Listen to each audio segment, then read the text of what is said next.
Ladies and gentleman, ರಾಜ್ಯ ಕಾಂಗ್ರೆಸ್ನಲ್ಲಿ ಭಾರೀ ಚರ್ಚೆಗೆ ಕಾರಣವಾಗಿದ್ದ ಪವರ್ ಶೇರಿಂಗ್ ಬಗ್ಗೆ ಕಾಂಗ್ರೆಸ್ ಹೈಕಮಾಂಡ್ ಕೊನೆಗೂ ತೆರೆ ಎಳೆದಿದೆ.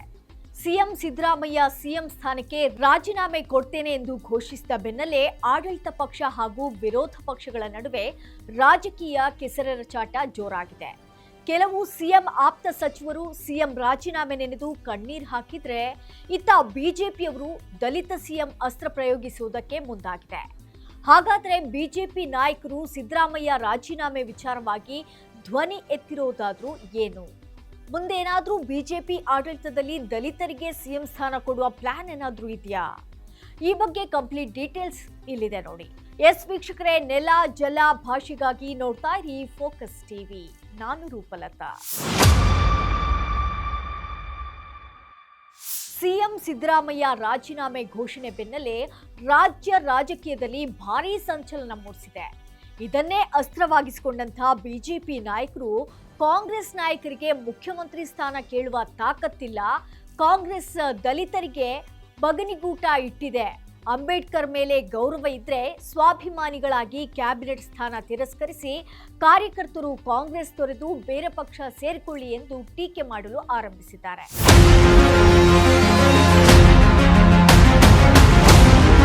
ದಲಿತ ಸಿಎಂ ಪ್ರಶ್ನೆ ಇದೇನು ಹೊಸತೇನಲ್ಲ. ಕರ್ನಾಟಕ ರಾಜಕೀಯದಲ್ಲಿ ದಲಿತ ಸಮುದಾಯಕ್ಕೆ ದೊಡ್ಡ ಮತ ಬ್ಯಾಂಕ್ ಮತ್ತು ಪ್ರಭಾವ ಇದ್ರೂ ಕೂಡ ಕಾಂಗ್ರೆಸ್ ಸಾಮಾನ್ಯವಾಗಿ ಗೆಲ್ಲುವ ಸಾಮರ್ಥ್ಯ, ಒಳಗಿನ ಶಕ್ತಿ ಸಮೀಕರಣ, ಲಿಂಗಾಯತ ಒಕ್ಕಲಿಗ ಅಹಿಂದ ಸಮತೋಲನ ಇವುಗಳನ್ನ ಗಮನಿಸಿ ನಾಯಕತ್ವ ನಿರ್ಧರಿಸುತ್ತಾ ಬಂದಿದೆ. ಆದರೆ ವಿಧಾನ ಪರಿಷತ್ ವಿರೋಧ ಪಕ್ಷದ ನಾಯಕ ಛಲವಾದಿ ನಾರಾಯಣಸ್ವಾಮಿ ಈ ಒಂದು ಹೇಳಿಕೆ ಭಾರೀ ಸಂಚಲನ ಮೂಡಿಸಿದೆ. ಕಾಂಗ್ರೆಸ್ ದಲಿತ ನಾಯಕರು ಶುಗರ್ಲೆಸ್ ಆಗಿದ್ದಾರೆ. ಕಾಂಗ್ರೆಸ್ ಹೈಕಮಾಂಡ್ ದಲಿತರಿಗೆ ಮುಖ್ಯಮಂತ್ರಿ ಸ್ಥಾನ ನೀಡದಿದ್ರೆ ದಲಿತ ನಾಯಕರು ಸಚಿವ ಸ್ಥಾನ ಪಡೆಯದೆ ಪ್ರತಿಭಟಿಸಲಿ ಎಂದು ಹೇಳಿದ್ದಾರೆ.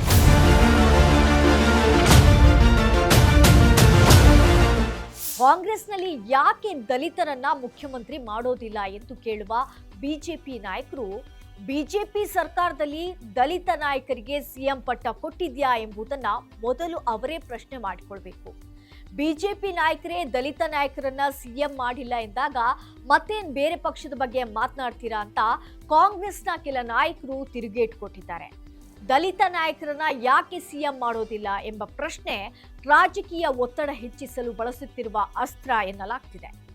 ಕಾಂಗ್ರೆಸ್ನಲ್ಲಿ ಹಿರಿಯ ದಲಿತ ನಾಯಕರು ಇದ್ರೂ ಅಂತಿಮ ನಿರ್ಧಾರ ಹೈಕಮಾಂಡ್ ಹಾಗೂ ಶಾಸಕರ ಬೆಂಬಲದ ಮೇಲೆ ಅವಲಂಬಿತವಾಗಿರ್ತದೆ ಎಂದು ಹೇಳ್ಬೋದು.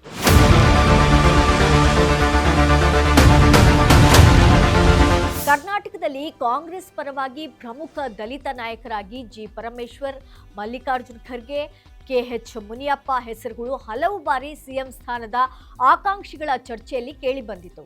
ಆದರೆ ಪಕ್ಷದ ಒಳಗಿನ ಸಂಖ್ಯಾಬಲ ಮತ್ತು ಪ್ರಾದೇಶಿಕ ರಾಜಕೀಯ ಸಮೀಕರಣಗಳಿಂದ ಅವಕಾಶ ಸಿಕ್ಕಿರಲಿಲ್ಲ ಎಂಬ ಉತ್ತರ ಬಂದಿದೆ.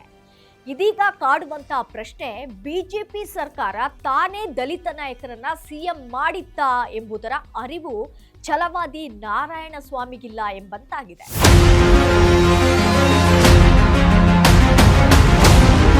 ಕರ್ನಾಟಕದ ಮಟ್ಟಿಗೆ ನೋಡಿದ್ರೆ ಬಿಜೆಪಿ ಇಂದಿನವರೆಗೆ ಯಾವುದೇ ದಲಿತ ನಾಯಕರನ್ನ ಮುಖ್ಯಮಂತ್ರಿ ಸ್ಥಾನಕ್ಕೆ ಏರಿಸಿಲ್ಲ.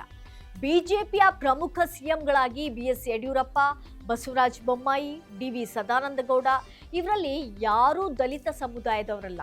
ಆದರೆ ಸಿಎಂ ಹುದ್ದೆ ವಿಚಾರಕ್ಕೆ ಬಂದಾಗ ಕಾಂಗ್ರೆಸ್ ಹಾಗೂ ಬಿಜೆಪಿ ಎರಡೂ ಪಕ್ಷಗಳ ಮೇಲೂ ಟೀಕೆ ಇದೆ ಎನ್ನಬಹುದು.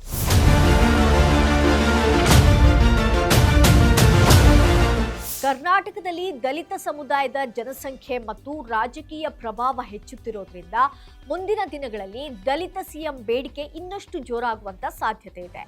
ಇನ್ನಾದ್ರೂ ಮುಂದಿನ ರಾಜಕೀಯದಲ್ಲಿ ದಲಿತರಿಗೆ ಸಿಎಂ ಸ್ಥಾನ ಕೊಡ್ತಾರಾ ಅಂತ ಕಾದು ನೋಡಬೇಕಿದೆ. ಇದು ಈ ಕ್ಷಣದ ಪೊಲಿಟಿಕಲ್ ಅಪ್ಡೇಟ್. ನೆಲ ಜಲ ಭಾಷೆಗಾಗಿ ಪ್ರಾಮಾಣಿಕ ಪತ್ರಿಕೋದ್ಯಮ. ನೋಡ್ತಾ ಇರಿ ಫೋಕಸ್ ಟಿವಿ.